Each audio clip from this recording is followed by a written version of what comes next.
আজকে যেন কিছুটা হলেও একটু মানে আশ্বাস এবং একটু আলোর রেখা আমরা জানতে পারলাম যে তিনি চিকিৎসা দিতে পারছেন।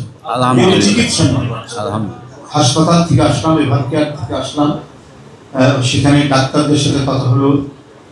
আমাদের ডাক্তার জাহিদ ভাই তিনি সাংবাদিকদের সামনে কথা বললেন।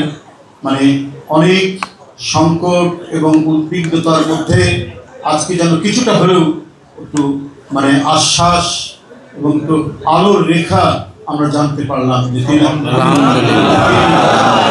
চিকিৎসা দিতে পারছেন।